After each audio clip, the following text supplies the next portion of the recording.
What is up, people? Today we're going to discuss about how to find the rate of convergence for the secant method. Most of y'all over here who opened this video would have been searching for a step-by-step process to solve this. So I have solved it here step by step. All you guys need to do is just look through it and understand the procedure step by step. You can follow up my lectures if you'd love to. Let's go ahead. Now, basically, to find out the rate of convergence, the recurrence relation is needed. I have written the recurrence relation as such.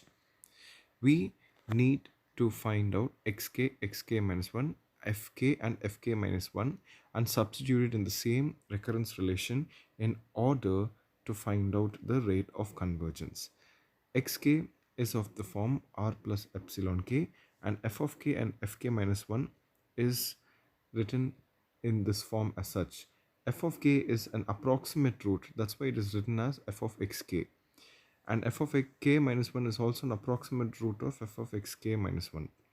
So we're going to have r plus epsilon k and r plus epsilon k minus 1 since we have already written it over there. Now we are expanding this particular thing because it is in the form of Taylor series expansion. Note that from epsilon k cube onwards we can neglect it because it's really not necessary to include that. Epsilon k cube is almost like 0.0001. Hence we neglect it from epsilon k cube onwards. It is the same for fk minus 1. Subtract fk with fk minus 1. We'll be getting this particular component a.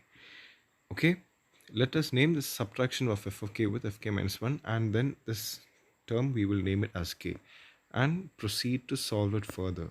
This step which I'm showing you here is an easy step. Follow it up, you'll be able to solve it. In the same way, we're finding out the component b and we're expanding it. It's obvious. If you look at it, you just be able to understand it. Now, you remember the recurrence relation, right, which I put. I just substituted xk minus 1 and the multiple b and the denominator a value is what we're going to substitute now. I've just renamed it in order to make it easy. Nothing big as such. You're just gonna follow the step. It's a simple simplification and you guys can just solve it with no difficulty.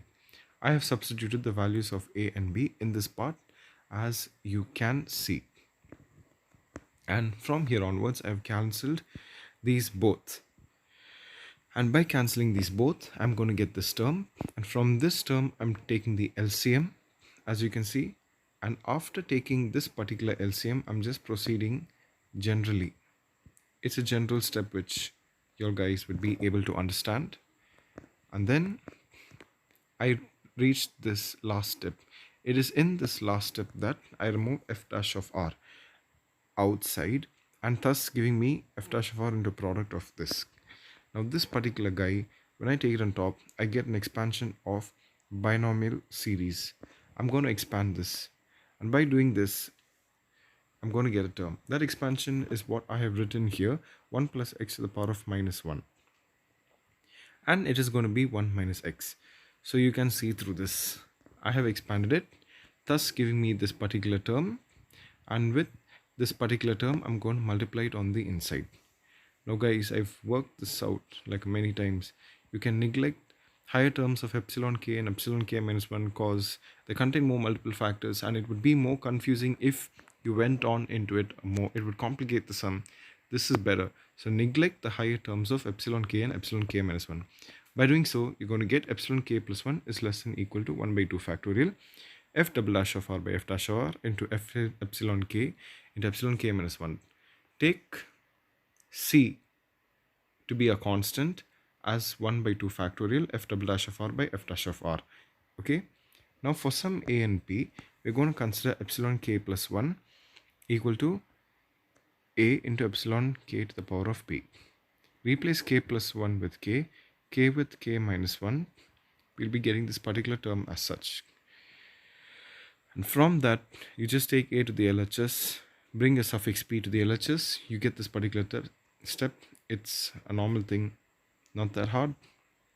And then you substitute epsilon k minus 1 and epsilon k values in this following. By doing so, you'll get this particular term. Now equate the like terms alone. By equating the like terms, you will be getting the power to be the same.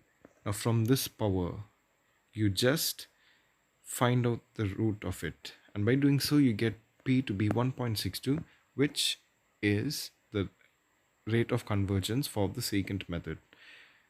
So I hope you guys enjoyed this video. If you like this video, give a thumbs up, and if you think it would be useful for someone, share this video. Thank you.